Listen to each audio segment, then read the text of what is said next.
Hello, everybody. Lovely to see a waterfall of folks joining in. And happy to see some cameras on. Feel free to leave it on if you want. It's always a little bit nicer talking to talking to some people and some familiar faces I see. And I'm sure many new faces as well. We'll just give everyone just 30 seconds here to join in. There's always a little bit of a delay as the waiting room gets connected.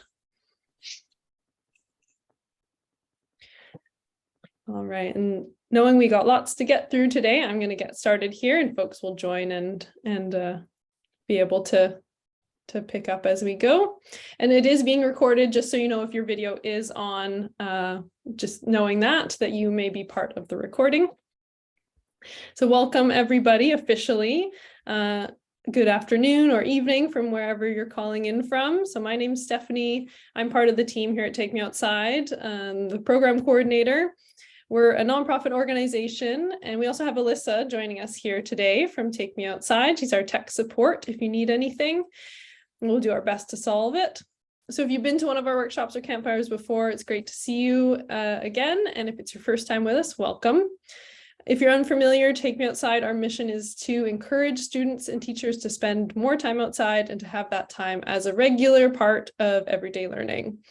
And myself, I'm calling in from Vancouver Island in BC, and that is the traditional territory of the Coast Salish people, the Coatsin people, the Cowichan tribes, and the Hul'qumi'num speaking peoples. And I'm very grateful to be calling in from this beautiful land where I grew up, and happy to be joining everyone here today. And in the context of outdoor learning across North America and beyond, it's fundamental to develop that understanding of local traditional ecological knowledge, Indigenous knowledge and perspectives, and when we're going outside, taking the time to nurture a relationship with the Indigenous peoples who've called this place home since time immemorial, and the land itself, entering into a relationship with the land itself.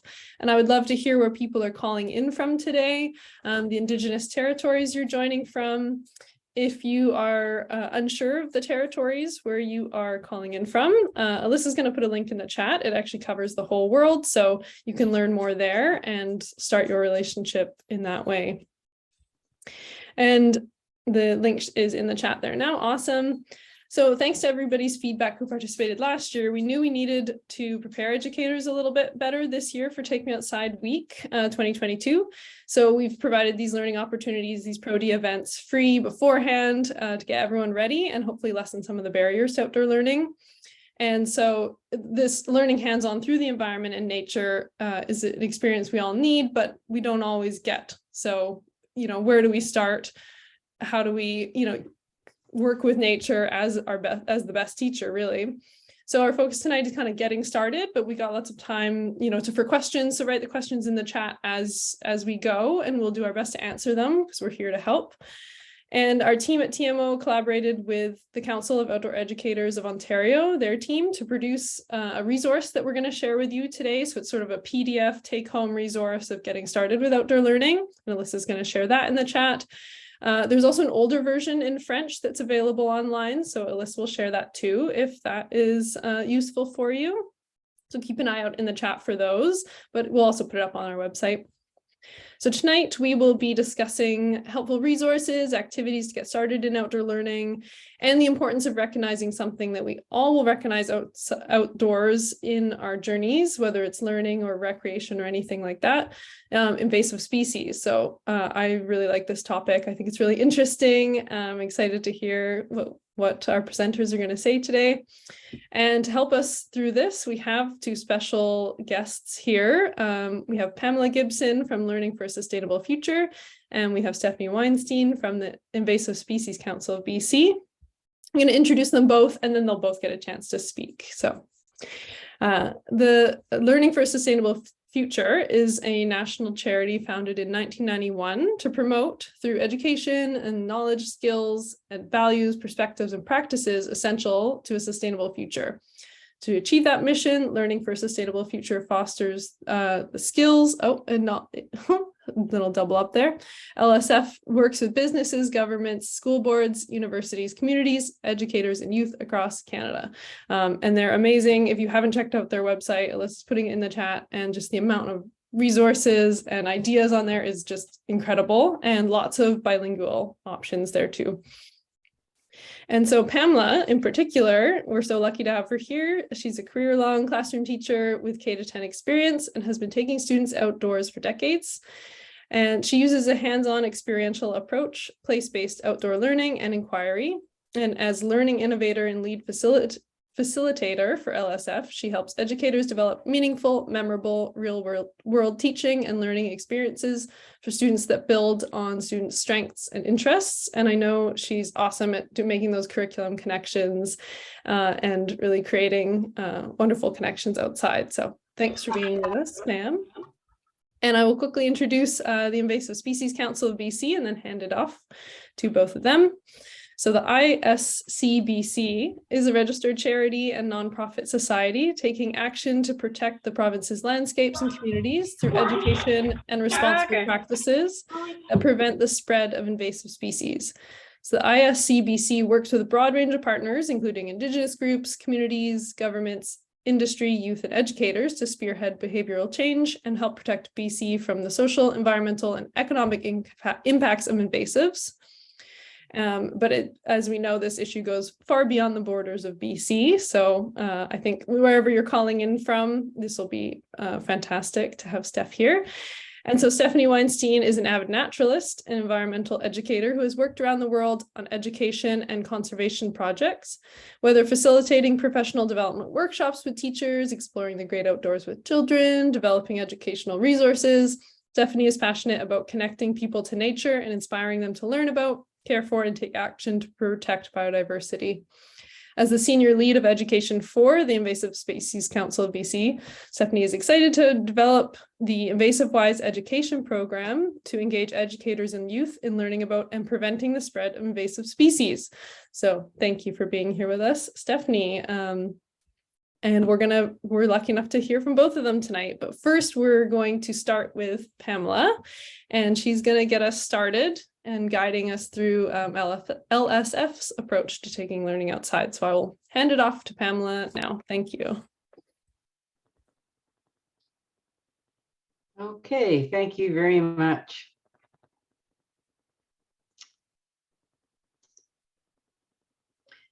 I would like to say that I am on the territory of the Mississaugas of the Credit First Nation, the Haudenosaunee and the Anishinaabe. And it is steeped in rich Indigenous traditions, as it says, and we have opportunity to respect that. We have opportunity to respect the truth, to honor and acknowledge the people who have been here for thousands of years, and to incorporate Indigenous ways of knowing into what we do every day and provide us with essential knowledge to actively protect our earth and our gifts. So we are grateful, I am grateful to be here today learning together. And you know who LSF is now, courtesy of Steph. Begin with sustainability. I always begin with sustainability. I love these three definitions that are highlighted. You're not helping the planet, you are not helping nature. You are the planet, you are nature. You're helping yourself. Interesting, isn't it? That really buttonholes us all. And this one from Robin Wall Kimmerer, who's familiar to many of us, to take only what we need, to use it well, to be grateful, and to reciprocate the gift, a give and take with the land, a practice of reciprocity. And this one that speaks directly to educators, it's not only about doing things better, it's also about doing better things. And I want you to think about that as we go through tonight's presentation. The SDGs, well, sustainability is the big word for all parts of our lives. It truly is a manifestation of how we live socially, economically, and environmentally. The SDGs are often thought to be about the planet, and they are, the environment, but the 5 Ps on the right show us that they encompass sustainability in a much bigger picture, not only the planet, but people, their prosperity, their peace, and their partnerships. And we can't have sustainability without all these pieces working together.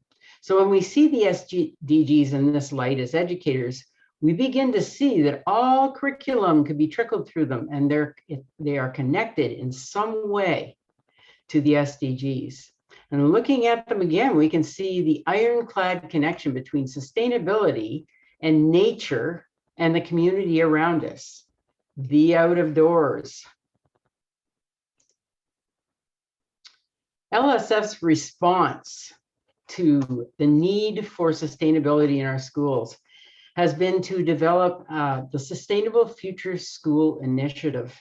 And this is the framework that gives us a broader understanding of what's needed to help kids become those active, informed citizens that we so need for our future. Understanding curriculum is only part of what is needed, because without helping kids to become more aware of who they are, how they fit in, and where they belong, we know they often tell us, "I don't care," as we try to cover curriculum. It's only when we get them outside into nature and into their communities and relating positively with each other through collaborative learning experiences that they begin to see the point. They begin to care and attach emotionally to what's happening around them, and they see themselves as part of it. When they begin to care, the learning becomes relevant and makes sense. And from there, it's usually just a short leap for them to have a desire to take action.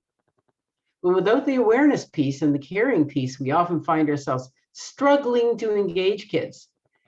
Well, we better recognize this, or we're wasting our time, and kids are becoming, as you know, progressively harder to reach. There is a lot of ways, a lot of ingredients to success in this operation that we're into. The first is to start seeing curriculum in a different way. There are endless possibilities all around us, out of doors and in the community, for all subject areas, all curricula.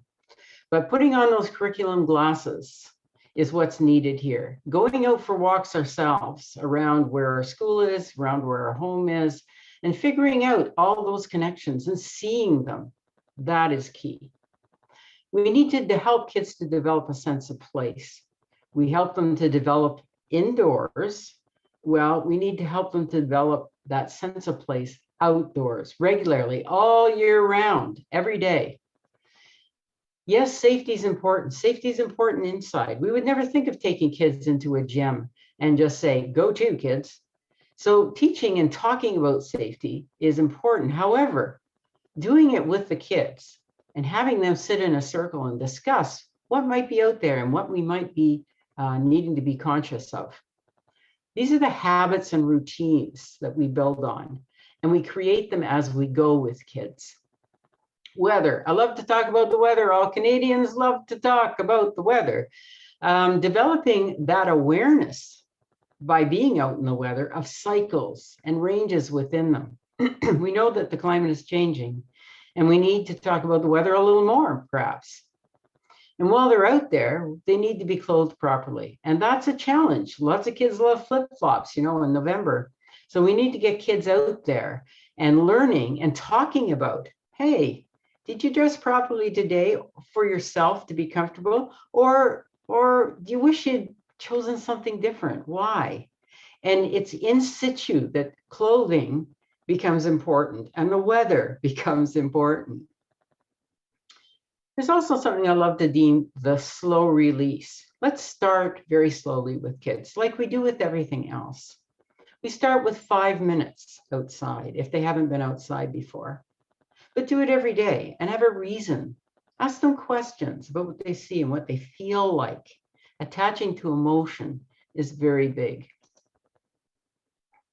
What can we do? Well, I love to say, take kids for a walk. Take them regularly. At first, they will say, they see nothing. There's nothing out here. I've had kids say that to me all the time when they just get out there for the first time. They don't see anything.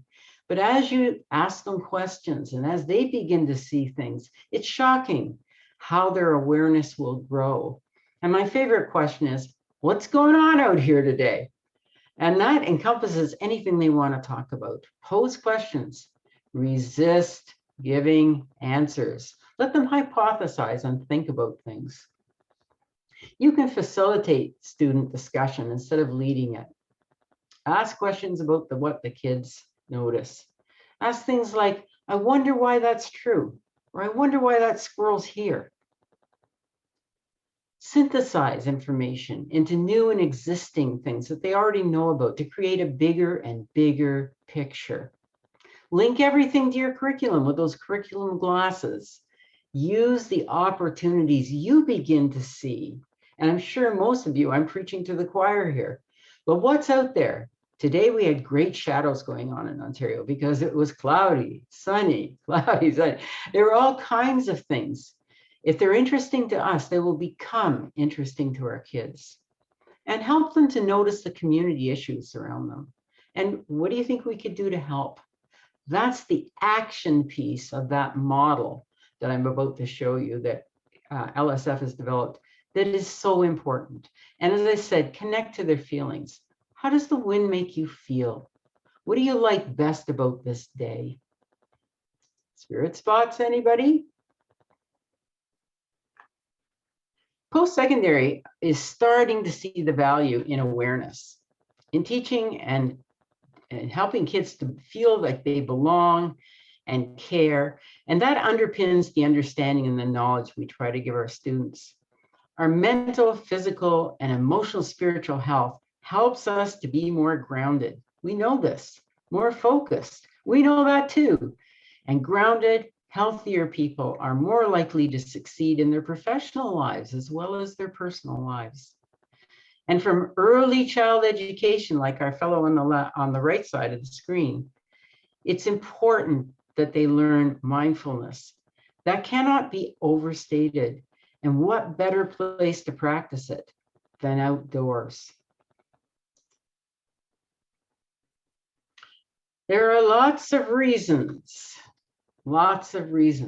to take kids outside and to stay outside all year round.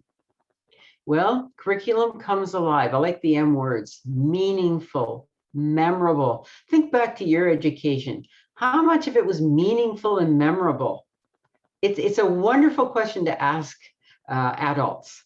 And then they begin to understand why you're doing what you're doing, right? Because a lot of them will say, that was a blur, I don't know. Or they'll say, I really like the field trips. There's a lesson in this, right? It's important because they start to see the earth as their home. And we do take care of our homes. Community involvement, student connection. Whoa, all of those are so important.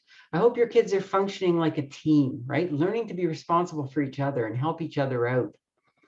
Student empowerment through action, but also when they feel a sense of well-being, that empowers them. They're confident, they're resilient.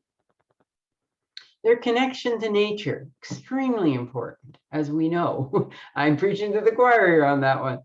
But also we've learned through COVID that how important our mental health is and our connection to each other, right?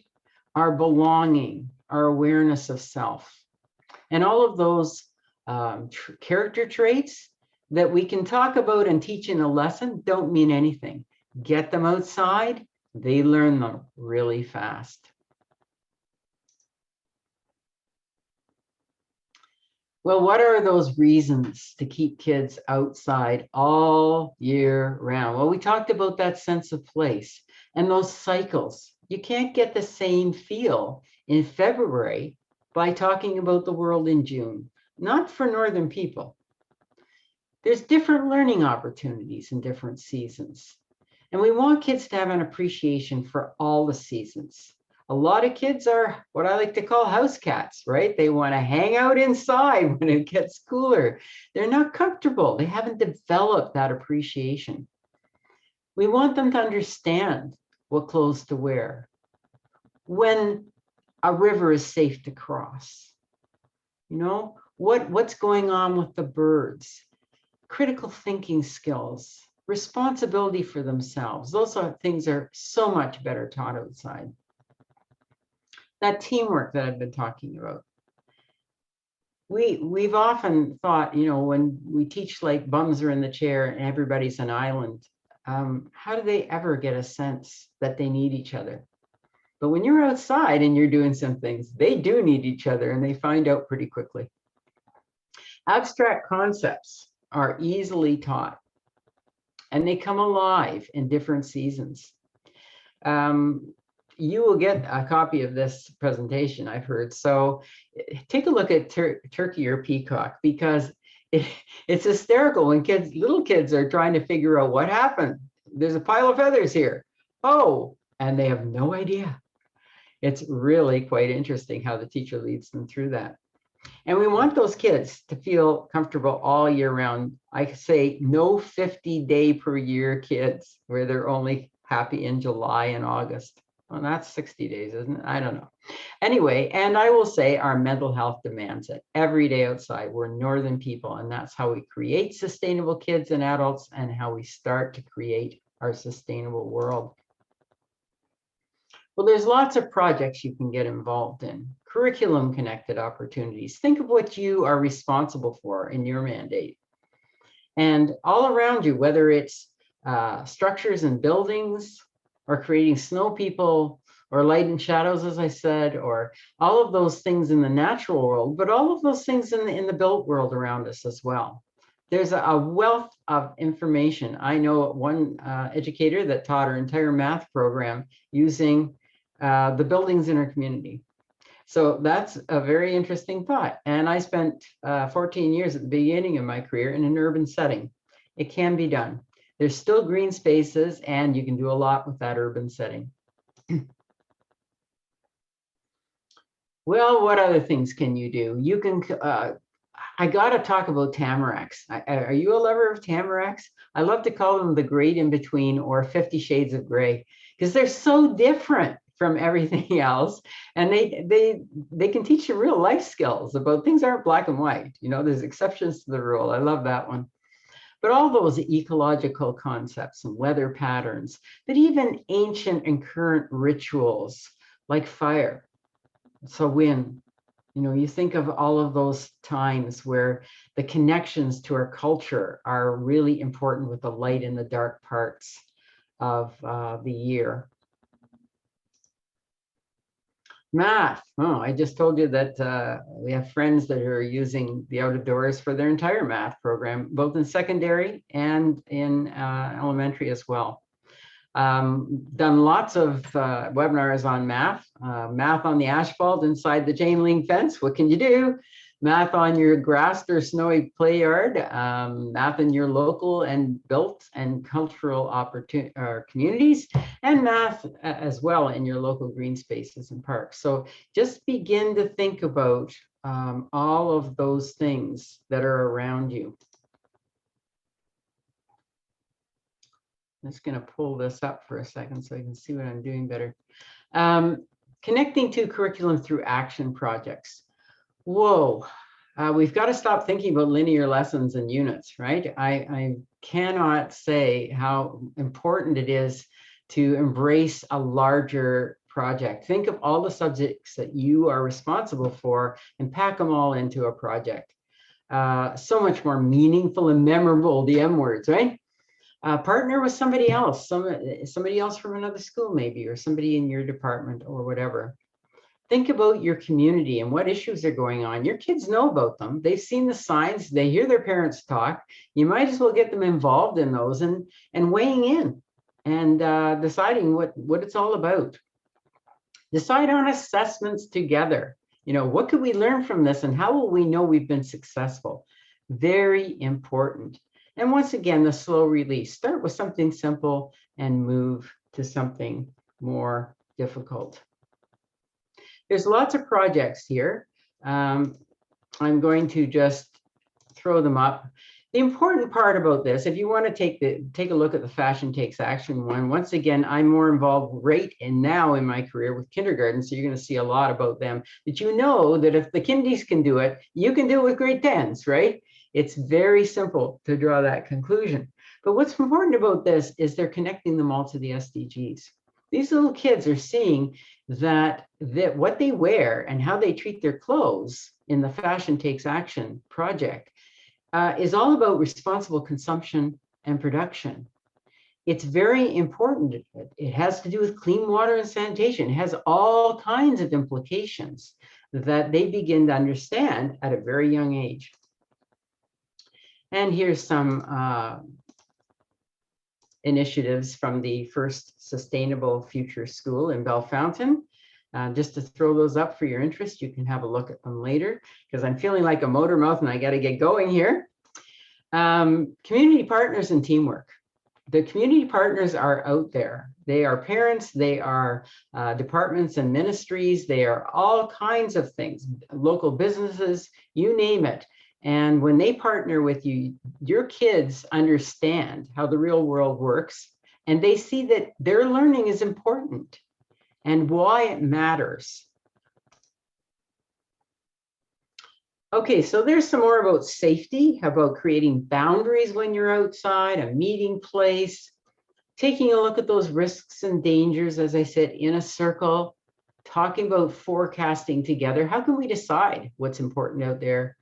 Get the parents on board, make them aware of your trips. Parents will do wonderful things if they know what's going on. It takes a while to develop a program, as you well know. At Bellefontaine, I would say a full 10 years before they were up and rocking. But the important thing is involve your students in the discussion of safety and routines. You get more buy-in from them when they're creating the rules.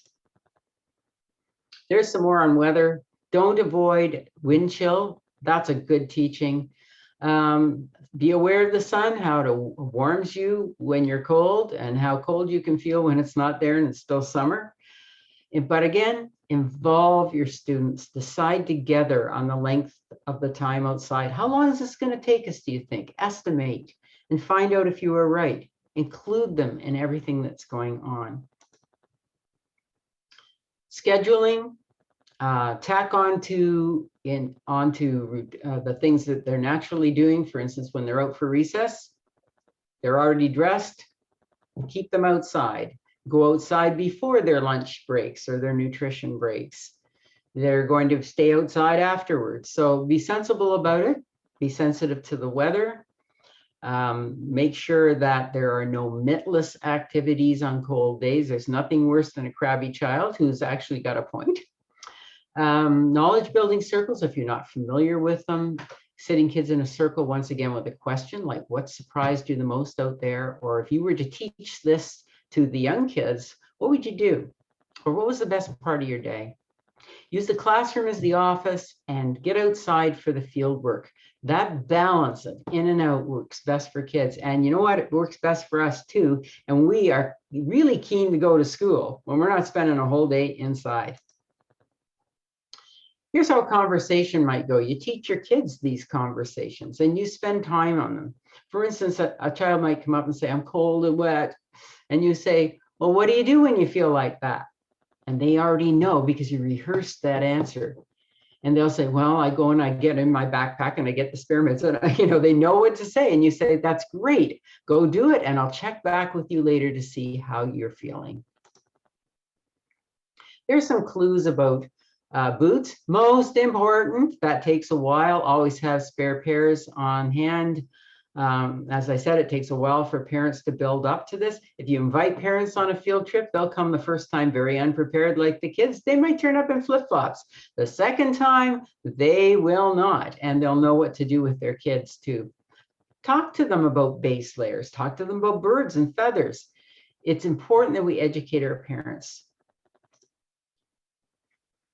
Oh, what else haven't I said? Hydration, you know all about that. Footwear is a real killer. Yeah, they got to get out of those flip-flops, especially the older kids. But also, being aware of things like ticks and teaching and talking about those things. That's great opportunity, even in the rain. But the only thing we avoid is, of course, lightning. The slow release, 5 minutes to do something, 15 minutes later, and half an hour for a little field trip or an hour before you get into things like half a day within walking distance. I'm almost out of time and I'm just going to boogie through this. Those are the things. Be positive. be direct, but not a drill sergeant. It's all about fun. Kids need the F word, my favorite F word, fun. Remember why we're doing this. This is garlic mustard, by the way. This is my segue. Miss Weinstein, this is my segue. These kids picked garlic mustard like it was going out of style. And here's LSF's model. So I'm going to circle right back to it and say that awareness and caring piece is best done outside. And that action piece best done in the community where they live. So here's a bunch of things. Where do you think the desire for sustainability comes? Well, I hope after what I've said tonight, if you didn't know it before, you know it now. It comes from getting kids outside. And there's those kids in that garlic mustard festival that's been going on for 10 years. And they said, if you can't beat it, you eat it because it's edible. So we have a festival. These kids picked 1,500 pounds of garlic mustard. It's shocking what can do. And that's a family event. So make it fun. Think of all of the things that these kids did to put on this garlic mustard festival. And none of them are older than 11 years old. So it can be done. And be aware that seeing things and working through the SDGs, that's sustainability. And by the way, it's equity too, right? It's really important that we connect everything we do to sustainability. And that's what puts us on that journey to a sustainable world. So if I've got one more second, I'm going to let Ruthie have the last word here. She's 3, by the way. I like to play in one in the glass and see what nature's doing. Do you think it's difficult to climb trees? No, No. Why do you think that? because you only need to concentrate.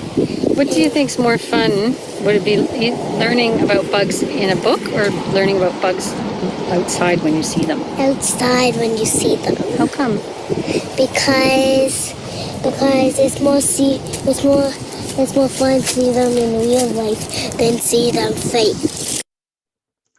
It's more fun to see them in real life than to see them fake. Isn't that marvelous? What a quote from a kid. So get outside for learning. And I hope that's back up there was a good segue. Lots of resources, as was pointed out for LSF. There's tons of them. When you get this, you can check them all out on the website. Lots of professional development opportunities like this one. And thanks so much. And thanks for putting up with me being a motor mouth. I think I'm done. Oh, thank you so much. Well, there's always so much to say too, so I don't blame you, but thank you for packing in so much there as well. Fantastic. And I think I'll leave questions sort of to the end, and then people can ask, you know, either one of you or both of you questions, because I think it's nice to hear both perspectives and then form your questions after that, everybody. So I'm going to pass it on, and thank you so much, Pamela, too, for sharing. I love, I could just, every time I hear you present, it's something new that I learn, and it's just, I appreciate your perspective so much. Thank you. And I'm going to also transition now over to Stephanie, and yeah, I'll leave time at the end for either of our presenters to answer. So feel free to type them in the chat at any time, though, and we can compile them as needed. So I'm going to pass it over to Stephanie. I've already introduced her, so we're ready to go. Great. Thanks, Steph. I'm just going to get my screen share going. Sorry, I gotta. Okay. Can you see that okay? That looks good. And you can hear me? Okay. Let me move all these people's faces here. Where to put them in a place where I can still move my cursor. Okay, so just before I start with my own presentation, I just wanted to thank Pamela so much for your great presentation and highlight one of the Learning for Sustainable Futures resources that is also connected to the work that I've been doing with the Invasive Species Council of BC. I highly recommend you check out the Resources for Rethinking website. It's like a one-stop shop for environmental education lessons and ideas. Any kind of topic you're looking for, you can find something. And so I've always used this myself, and then I was really excited that some of the programs that I've been working on with our invasive wise education lesson plans were just recently added this summer to the R4R website, and you can find them on this website as well as our own. If you just search for Invasive Species Council of BC in the organization area, then it will directly link to some activities that we have on there right to our website. So yeah, check them out if you're looking for some activities to do on your Take Me Outside Day. So yeah, this is, I'm really happy to be here and grateful for the opportunity to speak to you all and to be part of Take Me Outside Day. And as Steph said, I'm working as part of the education team with the Invasive Species Council of BC. I'm very grateful to be zooming in today from my home on the traditional territory of the Lekwungen peoples. Lekwungen means the place to smoke herring, today known as the Esquimalt and Songhees First Nations, which is at the edge of the Salish Sea in Victoria, British Columbia. And today I'll just be giving you a quick overview about invasive species, why they matter, and I'll be highlighting some outdoor activities that you can do on Take Me Outside Day or other times when you're building your outdoor learning to take action to prevent the spread of invasive species. So as Steph mentioned earlier, the Invasive Species Council of BC is a provincial charity based in British Columbia and nonprofit society, and our mission statement is written here. We work to achieve our mission through lots of collaborations with people from all different levels of government, educators like yourselves, Indigenous communities, youth groups, and so on. We also work closely with the Canadian Council on Invasive Species, the CCIS. So I'm here in partnership with them today as they are the national voice and hub to protect Canada from the impacts of invasive species. And their website is written there, canadainvasives.ca, and they're a great source of information and resources.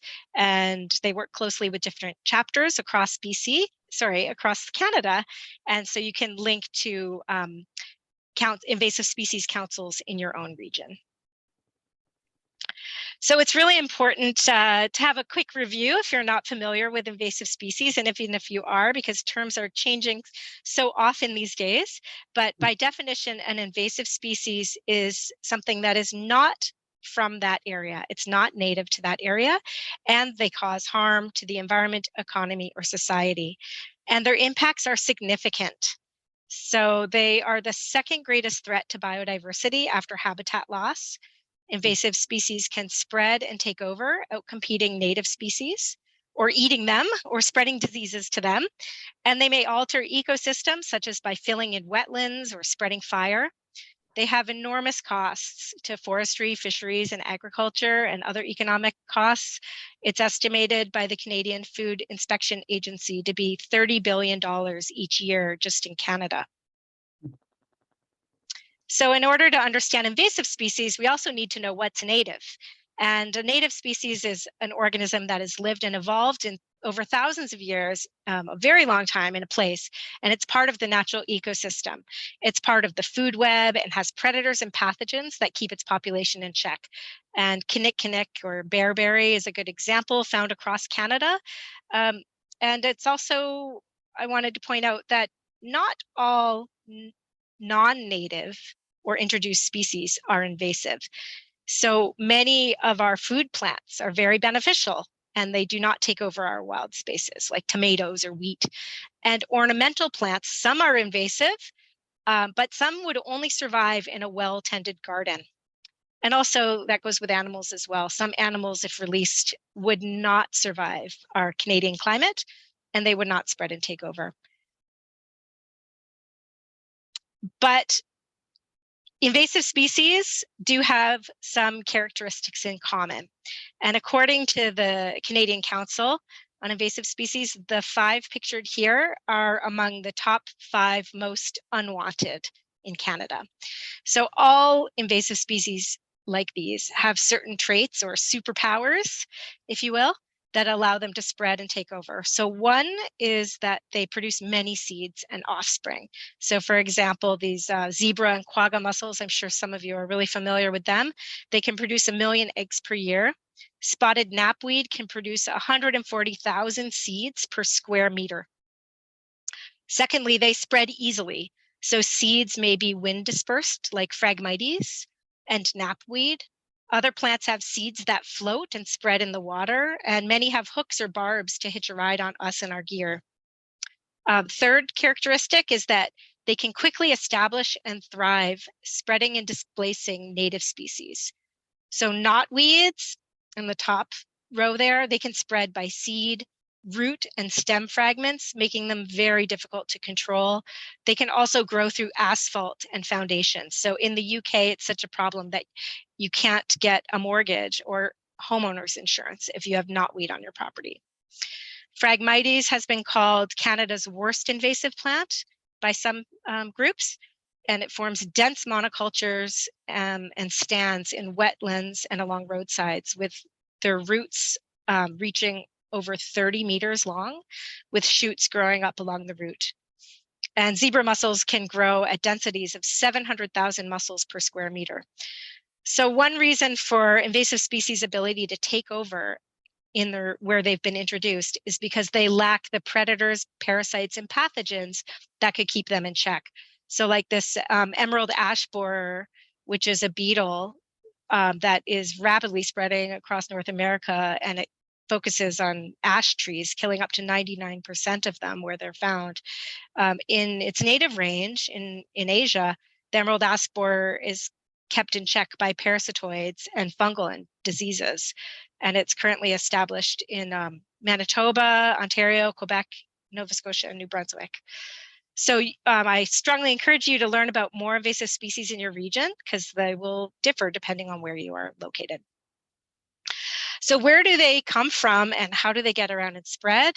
In short, it's by us. We introduce them sometimes unintentionally in boats or ballast water or in soil on our gear, our pets, sometimes intentionally. Many invasive species started out as a beautiful plant in our gardens, and then they spread. So the positive spin on this is that because we are the ones spreading them around in most cases, this is something that we can become more aware of and to help control and prevent the spread, so we can change our behaviors.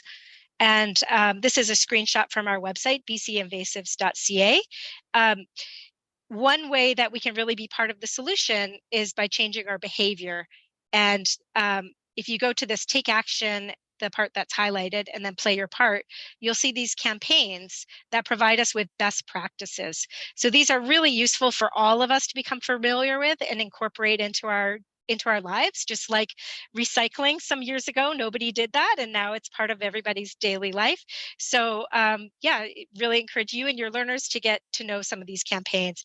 So clean, drain, dry refers to your boat and gear to prevent the spread of aquatic invasive species like zebra and quagga mussels or Eurasian water milfoil.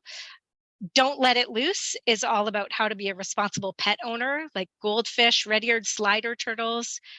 In my area, wall lizards. These are all invasive species that started out as pets. Plant-wise focuses on how to have an invasive-free garden. So unfortunately, invasive plants are still sold in garden centers and are also found in wildflower seed mixes. So plant-wise helps you to learn about what is a non-native alternative and offer solutions so that you're a responsible gardener. Play Clean Go, I'll be sharing more about this, but it's all about how invasive species can be hitchhike on our clothing and gear, and all about how you can make sure you brush them off, use boot brushes, and make sure you arrive in a recreation site and leave a recreation site without any hidden hitchhikers. And finally, Buy Local, Burn Local is about not moving firewood and accidentally transporting those forest pests like emerald ash borer, which is not found in BC and other parts of Western Canada, and we want to make sure we keep it that way. So our website has lots more information, including little videos and resources, and these URLs at the bottom are from the CCIS's website, so the Canadian national perspective on all of these campaigns for lots more information. So now on to some outdoor activity ideas for your Take Me Outdoors Day. I loved Pamela's example of the garlic mustard event. That looked incredible. And I have heard that it's really delicious too. So you could make a difference in your community and environment by getting involved in a stewardship project in your own region. Maybe connecting with local groups to remove invasive plants from your schoolyard, or planting native species that support local wildlife. One important tip when dealing with invasive plants is that they need to be bagged up and disposed of in the landfill. They should not be put into any compost or organics, because they can survive that and then just be spread even further. And if you're in British Columbia and you want to get a stewardship project started, please connect with me and we can help guide you through this process with some ideas. Another important way you can make a difference on your outdoor Take Me Outside Day, or anytime you're outdoors, is by contributing to community science. And all you need to do is observe. So iNaturalist, if you're not familiar with it, is a free online tool. Last time I made a presentation, it was used by 2 million. Now it's 2.5 million. And it wasn't that long ago that I last was doing this. So it's growing rapidly. And so when you join iNat, you become part of this global community of people contributing to science and conservation. And all you do is take photos, or you can even, some teachers use it with sketches too. And then once you're in Wi-Fi, you can upload your pictures to your account. You can create your own account and have your students use your account to upload. So this is all about, similar to what Pamela said, getting outside, noticing nature around you, get to know the plants and animals in your area, even in the schoolyard and in gardens throughout the seasons. And notice things that maybe look out of place that you haven't seen before. And take photos of what you see, because sometimes that thing that just seems out of place might actually be a new invasive species, and they have been stopped in their tracks from people's iNaturalist observations.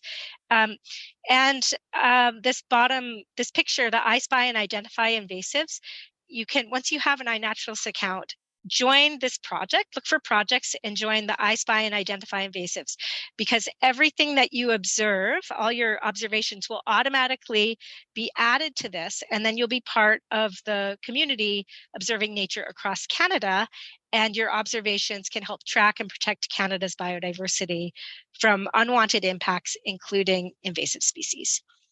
And this red URL, the Take Action report on our BC Invasives website, that can lead to some really quick video links that give you some tips on how to get started with iNat.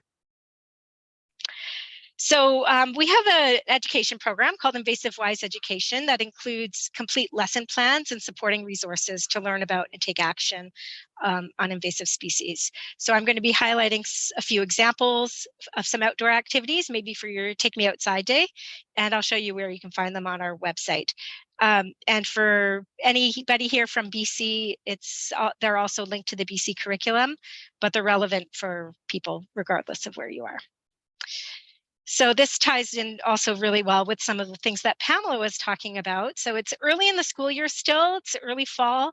So now is the perfect time to get outdoors and start a routine to visit a place regularly, even just to adopt a tree, and notice seasonal changes. So a seasonal round, also called a seasonal wheel, is a visual representation of changes in the natural world through the seasons. This is a science called phenology. And you can set the stage with your learners by learning about the intimate knowledge that Indigenous people in your area have about the seasonal cues and harvest cycles.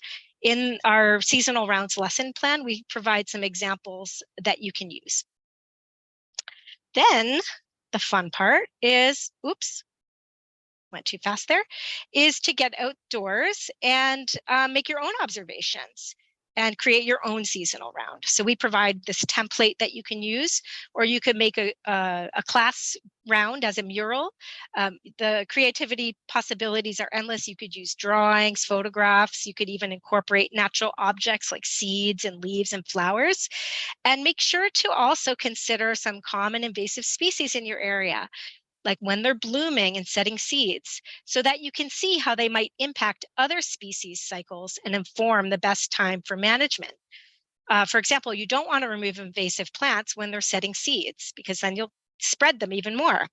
Or you don't want to go into a sensitive area when there might be some native wildflowers that are just starting to grow, to remove those invasives. So that's a great activity you can do all year round. Now, if you are looking for an easy activity to spark student curiosity and complete in a single short outdoor session, I recommend these activities to discover plants, whether you're in a schoolyard or a green space. These are really easy activities to do that spark students' inquiry and observation skills. So Be a Plant Detective is for primary students. They choose one plant to observe closely, noticing all of its parts and features and its relationship with its environment and other living organisms. The Amazing Adaptations Hunt is for students a little bit older, intermediate level. It's a scavenger hunt, but it focuses on finding plants that have certain adaptations that help them to thrive in their environment. And these adaptations are common to many invasive species, such as, is it growing in a monoculture? Is it shading out other plants? Does it have many seeds that are spread by the wind? Or is it growing through the cracks in the sidewalk? So the great thing about this is you don't need any extra materials. We provide you with these data sheets. Magnifiers are great if you have them, and you don't need to be able to identify plants. It's just about overcoming plant blindness, where all things that are green look the same. So just getting those observation skills going. And these activity sheets are also available in French. So back to these behavior change programs and other activities around Play, Clean, Go, where you can discover how invasive species might spread and how we can prevent them from spreading by practicing Play, Clean, Go. So you could do this anytime you're outdoors. And fall right now is the time of year when many plants are producing seeds. So it's a good opportunity to explore and look a little bit more closely on how seeds disperse. So the first step is play. So whether students are running around in the field, maybe in a forest nearby, you could have them put a big woolly sock over one shoe. That's always a fun way to do this. Or maybe they have some fleece mittens or something that picks up grass seeds or different things around them. Or maybe it's for younger students, maybe it's a teddy bear picnic, or put a little stuffy on a leash and just explore. The next step, before you leave where you are, this is the most important part. So you need to gather everyone together and clean. So to see what plant parts, seeds, maybe there's insects or other material is clinging to your socks or your stuffies or your gear. If you have old toothbrushes or boot brushes, we have boot brushes available on our website. You can use that to clean off your gear and sort what you found into egg cartons or collection jars. This lesson includes a tally sheet that you can use for your observations and tallying up what you found. And if you have magnifiers, it's a great way a focusing tool to look a little closer, like this burr on the far left. If you looked at Velcro under your magnifier, you would find that they look very similar because the burrs from burrweed inspired the invention of Velcro. And then once you've cleaned up, you're ready to go to the next spot, knowing that you've helped to protect the parks and special places. And the lesson includes a student certificate in French and in English. So those are just a few examples. I wanted to show you where you can find our resources. These activities are on our website. This is just a screenshot. If you go to the bcinvasives.ca and then you click on the For Youth, this is probably going to change in the future. But anyway, bottom right there for educators, that's where you can find all of our lesson plans, and they're searchable. I'll show you that in a moment. We also have games and activities and online games and downloadable activity books for learners. Here's some examples of some of the activity books that we have available in both French and English that were developed with us and the Canadian Council on Invasive Species. So these are some fun things to do to set the stage maybe before you go outdoors, do a little bit of learning, or maybe to carry on some of the learning afterwards with some extensions to learn a little bit more. And on the CCIS website, also the invasive species in our forest, the red one, is a resource guide for educators, all about forest pests and not transporting firewood and how we can prevent things like the emerald ash borer from spreading. And then this is just a little bit of how our website, to look at our activities, you can search by these different attributes. And for your Take Me Outside Day, click on Outdoor. You might find the activities that I mentioned, as well as some additional ones. And you can also choose a physical activity. If you want an active game, you can sort that way, do a invasive species freeze tag or something like that. Also on our website, I encourage you to go to our YouTube channel, click on the YouTube icon, and we've got an educator playlist that includes some really short videos that are fun to show students, asking their wonder questions and having experts answer them, like, why are invasive plants so pretty? And we'll be adding more and more to our YouTube channel. We just recently did some videos that show educators how to run some of these activities that complement the lesson plans. For anybody who's here with us today from British Columbia, please join our free Invasive Wise education program. We can Zoom in to engage with your students, do a virtual class visit to kick off their learning about invasive species in your region. And we can also offer educators some lesson and project planning support. And if you share back with us some of what you've done with your students, we can give you a prize pack of educational resources for you and your students. And that's it. It's a quick glimpse, and I hope that you've gotten some more ideas for your Take Me Outside Day and some tools to get you started. And I just wanted to thank all of you so much for all of the hard work that you do to teach your learners and help to make the world a better place. That's all I have there. You say that's all, but I think that was fantastic from both Pamela and Stephanie. Thank you so much. That's an hour goes by so quickly, and I know there's so much to cover, but there's tons more resources, as said, and for both of these organizations to explore the websites, and you won't be bored looking through all of the many options. Thank you so much. And we have a few minutes for questions. I haven't seen questions coming through the chat yet, but if folks do have questions, please type them in the chat, and hopefully they don't get too lost. There's some thank you messages coming in here. But yeah, if folks do have questions, you could unmute too if you want. It's been a very well-behaved group with people aren't unmuted and accidentally yelling into their microphone. So yeah, so folks, feel free to type into the chat, and if not, Stephanie and Pamela, if you want to type into the chat the best way to reach you, or just your organization in general, if you'd like, then please feel free to type that so folks can get a hold of you as well, because we also do have some prizes to give away still. So we got a few more things to do, and yes, so I can share I'll share the recording with everybody. I can try and share the slides as well on our website if possible. I can connect with Pamela and Stephanie after that, but the recording will definitely be uploaded onto our Take Me Outside Day webpage on our website and our YouTube channel. And Gerarda also asked, you mentioned a resource, but I'm not sure which resource you are talking about, Gerarda, about accessing that. If you're more specific, we can try and help you find that, because there were many resources referenced today. And if there are questions that come up, feel free to type them, and then I'm going to announce some winners, because we've been working behind the scenes a little bit.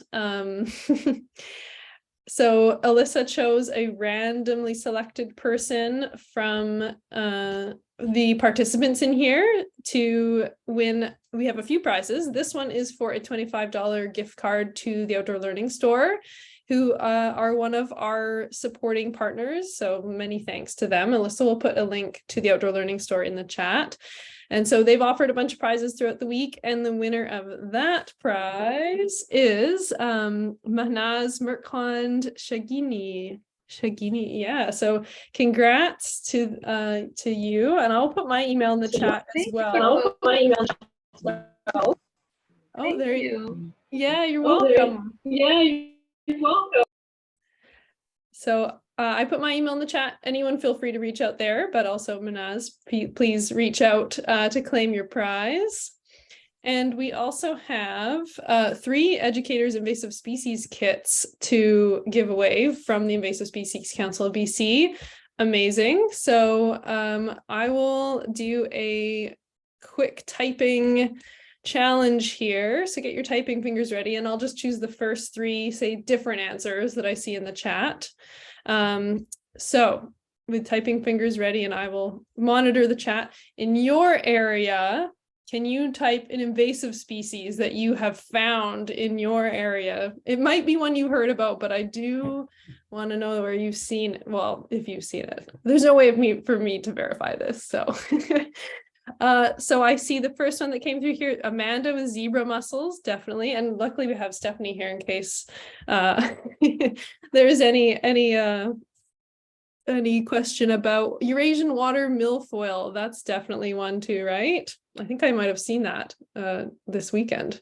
And S. chipperor, apologies on the pronunciation there, emerald ash borer. And is that an insect?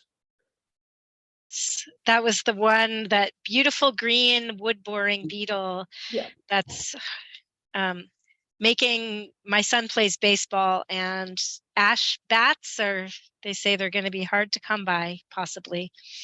Wow. Yeah. Wow. I liked the reframing, Stephanie, that you did of that, we often hear of the impacts, but they really are just so good at what they do, and that, learning about them, there's so much we can learn from them too, because they're amazing. They're amazing. They're just not where they're supposed to be. Exactly. Yeah. And I really like the reframing. Well, there's invasive, there's non-native, and that's really applicable to so many different ages, where you can talk about that all the way through high school, of those different restoration. And I love this topic too. So thank you everyone for their contributions there. Okay, for our last prize, which is amazing, and it's from LSF. It is the action project grant that Pamela was talking about. So the $500 going towards a project in your school. We're giving one of those away, and so $500 for a project. And I linked the action project funding earlier, but maybe Alyssa can put it in the chat as well. But I think, so to give it away to someone, we don't want to randomly choose someone if it's not applicable to them. So what we're going to do is, in the reactions, how you can put your hand up in Zoom, it might be under more if you have a minimized screen, but under reactions, you can raise your hand. So raise your hand if you would like to be considered for this prize, and then Alyssa will choose someone randomly, and it brings everyone up to the top. So we just appreciate folks raising their hands who can use the action project grant in there. And does it have to be a public school, or Pamela, is there any other stipulations? No. Okay. Fantastic. So I see quite a few folks raising their hands. Just to clarify, you do have to apply for it, but you're guaranteed it will be accepted. That's the prize. So you're going to have to fill out a very brief application. So just to say, so that there's a little string attached there. It's just because of our funder. Yeah. Fair enough. And folks just saying, can it be for any province? Would it apply for Ontario? A couple questions there. Any province. Preferably, I really prefer it if it's student-led. Your kids are actively involved making decisions, etc. But we understand if you're just stepping out, on your own on this, that's fine too. But that's what it's all about. And for the rest of you who don't win, if you are interested in getting that grant, you can apply to LSF at any time for your kids to have that $500 toward your action project. Amazing.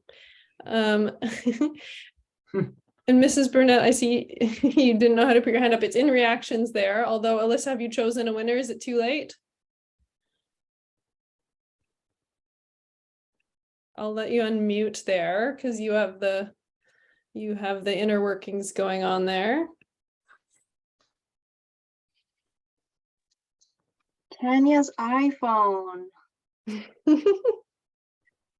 Tanya's iPhone. Are you able to unmute and or also type in the chat, or else it might be hard to find you afterwards? Thank you. Yeah, I named my iPhone. Tanya, what's the best way for us to reach you? Congratulations. Thank you. I'll send you my email address. Perfect. Okay, if you can contact us then, because it'll be hard to get you through that, then Okay. perfect. Thank you very much. Thanks. Yeah, you're welcome. Thanks to everybody who participated, and thanks to everyone also who joined us this evening and showing your dedication to outdoor learning. I know you're all busy, and it's a busy time of year, so I really appreciate everybody showing up and extending the learning beyond the four walls of a classroom, and your passion towards all that you do in this area. We really appreciate it. And this is just the precursor to Take Me Outside Week. It's really getting going next week, so we have the full schedule up. We'll put it in the chat as we finish off here. So you can check out all the speakers and more activities and stuff happening next week, which is more geared towards learners and their educators, whereas this is more pro D. So bring your learners in next week, and we will have a bunch of fun next week, all week long. So thank you, everybody. And I will stop the recording in a moment here, and I appreciate everybody being here. Have a good night. Merci.